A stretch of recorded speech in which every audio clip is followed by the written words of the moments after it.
Hi, my name is Pamela Jarmon Wade, and I am a multi-genred author. I author children's books, Christian inspirational books, and I also am a contributor to a Chicken Soup for the Soul book, which was a devotional for wives. Today, I want to share from three of my books with you, and I'm going to start with prayer seeds. Prayer seeds, scriptures, affirmations, and reflections for growth.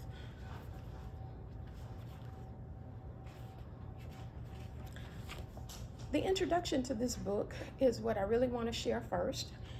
This book was birthed out of the pandemic. During that time, I went deeper in and deeper down into the Word of God, and this book was the fruits of what came out of that. The COVID-19 pandemic hit the world in 2020 and has touched every part of our lives. We now are trying to adjust to a new normal, and we do not know if life will ever fully return to the pre-pandemic normal. Business and vacation travels had significantly curtailed. Stores, restaurants, schools, colleges, and other businesses were cautiously reopening. Churches were utilizing social media in all formats to handle kingdom business, Bible study, and worship services. Some workplaces have embraced allowing employees to work remotely from home or have a reduced or alternative work schedule. Employees that were working on site had to mask up, do temperature checks, and frequently sanitize their workspace, social distance, frequently wash their hands, and use sanitizer. Some employers also required other forms of personal protective equipment to help prevent the spread of COVID 19. COVID 19 vaccines were available, and the pandemic went on for years. And as we know now, the pandemic,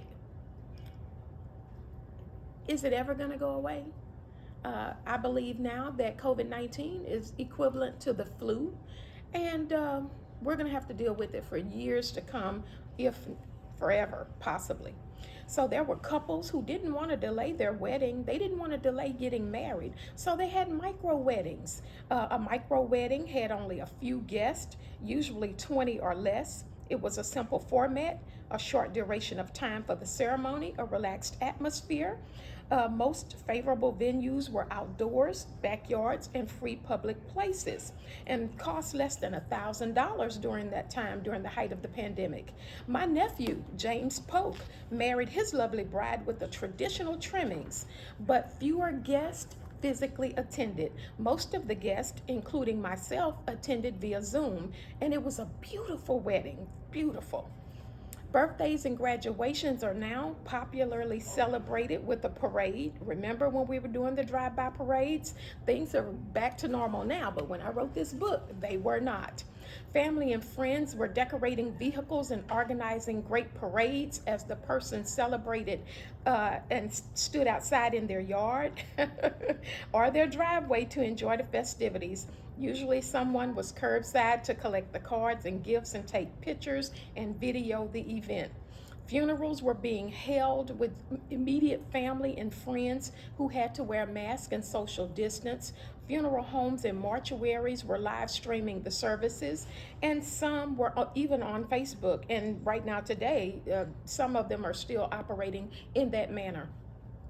Technology, virtual learning, virtual doctor's appointments, and virtual meetings have been a blessing for such a time as that. And we're still doing that now. We have the option for virtual doctor's appointments and meetings and so forth and so on. So I would be remiss if I did not acknowledge and say, thank God for Minister Shalita Anderson, Prophetess Pam, Minister Mona, and other intercessory prayer warriors that I have been blessed to have in my life.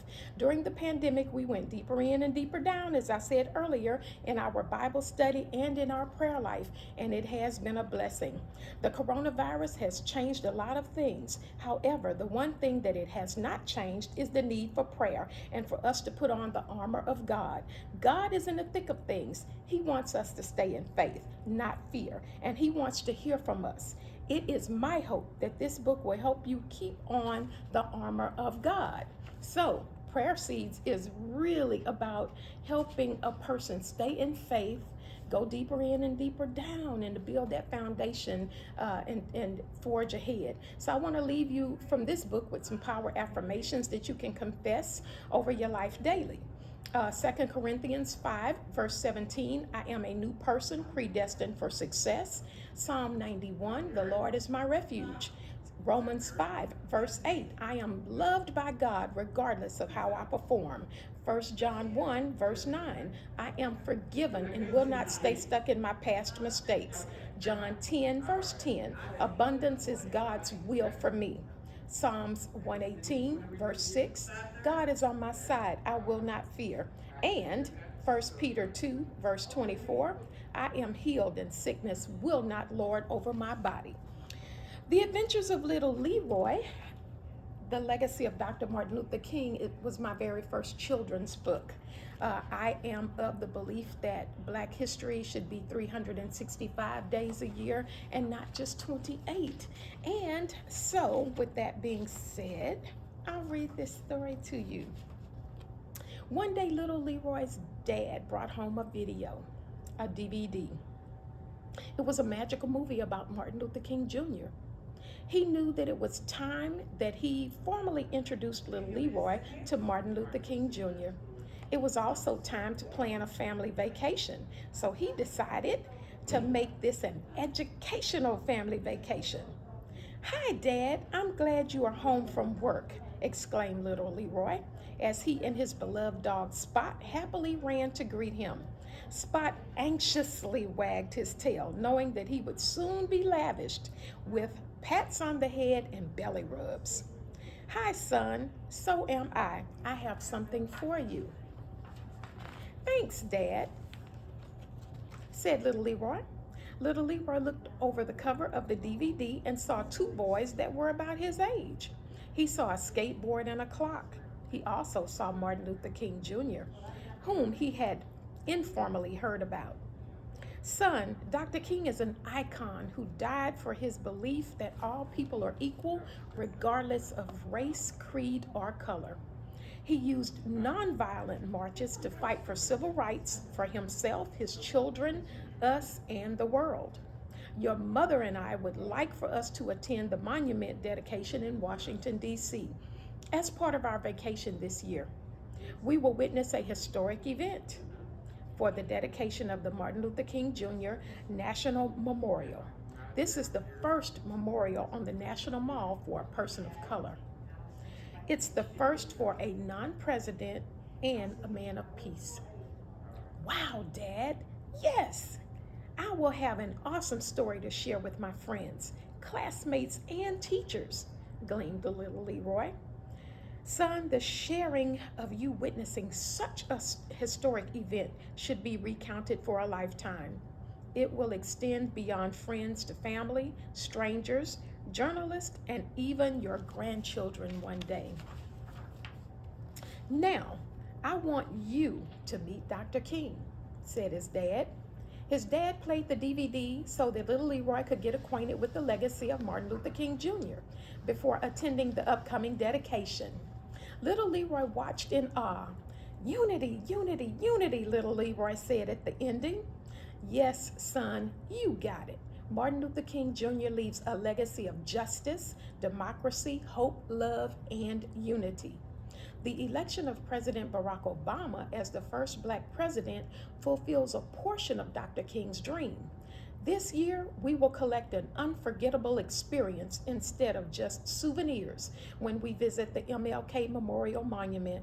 We can go back again and again. When you grow up and start a family, please take your family too. As far as we have come in the United States of America, there is still room for growth. Parents and schools should not limit Black history to 28 days. It should be 365 days a year. There is so much Black history that a lot of schools never educate and inform the students about, his mother said sternly. Can you provide us with an example of something that you learned from the DVD, asked his dad. Yes, little Leroy said as he grabbed his magician's hat and thinking about his Black, Hispanic, and white friends. He dropped a handful of marbles into the hat. He waved his hand. Then little Leroy pulled out a black marble. Then he pulled out a white marble. Then he pulled out a brown marble. Little Leroy told his dad, I learned that all people are equal, black, white, and brown. That's true, son, said his dad. It does not matter what color the marbles are. They are all equal. They are all marbles, just like people, said his dad. That's love and unity, said little Leroy. There was a knock at the door. It was James Garcia and Clyde Perry, his friends, his buddies, his homies. James and Clyde had a special knock, which always let little Leroy know it was his best buds at the door. As little Leroy's mom went to answer the door, the conversation continued. Son, no matter what some improperly informed person may tell you about Dr. King, always remember, Dr. King left a wealth of resources behind. You can read his books and listen to his speeches for yourself so that you will know firsthand the King philosophy. He paved the way for you to be friends with all races and all nationalities. The boys went to little Leroy's room for a game of marbles. As his mother and father looked at the game, little Leroy said, thanks to Martin, we can be together. We can eat, we can work, pray, and play together, no matter what color we are. My dad got me a DVD that tells all about Dr. Martin Luther King. He was a great black man that cared about all of us. Then little Leroy looked at his parents and asked, can you tell James and Clyde's parents about the DVD? Yes, son. I'm happy that you want to share what you learned. I will call their parents and invite them over to watch and discuss the DVD this weekend. Maybe we can plan a group vacation. Next year would be great to do that, to go to the MLK Center for Nonviolent Social Change in Atlanta, Georgia. Let's keep Dr. Martin Luther King Jr.'s dream alive. Also in the book are some pictures where I toured the King Center in Atlanta. I wanted to be able to maybe inspire some children who read this book to let their parents know that they want to go see the Ebenezer Baptist Church, that they want to go see the crypt where his body is buried, that they want to go to the home that he grew up in on Auburn Avenue. And last but not least in the book, I have some fun facts that can spur conversation between children and their parents or their friends or with their teachers. Little fun facts like, where was Dr. King born? Atlanta, Georgia. What month do we celebrate the National King holiday? In January. Where did Dr. King deliver his famous I Have a Dream speech? On the steps of the Lincoln Memorial. When was Dr. King assassinated? April 4th, 1968. Did Dr. King support striking sanitation workers in Memphis? Yes, he did. What is the title of Dr. King's final speech? I've been to the mountaintop. Who was Dr. King married to? Coretta Scott King. How many children did Dr. King have? 4. Whose nonviolent strategy for social change did Dr. King study? Mahatma Gandhi. Did Dr. King have a comedic side in private? Yes, he absolutely did. Where is the King Monument? Washington, D.C. Where is the King Center? Atlanta, Georgia. Where is Dr. King's crypt? Atlanta, Georgia also. What church did Dr. King co-pastor? Ebenezer Baptist Church. Was Dr. King's name at birth Michael King? And the answer is yes, that is true. Was Dr. King a Morehouse College alumnus? Yes, he was. That is true. And Dr. King's doctoral studies were at Boston University School of Theology. Yes, that is true. One of my other children's books is a Christian-based, faith-based book, Jesus Walks on Water, and the illustrator is Melanie Crawford. I will read a little bit from this book as well. All right. Jesus had gotten the sad news of John's death, and he wanted to be alone to grieve.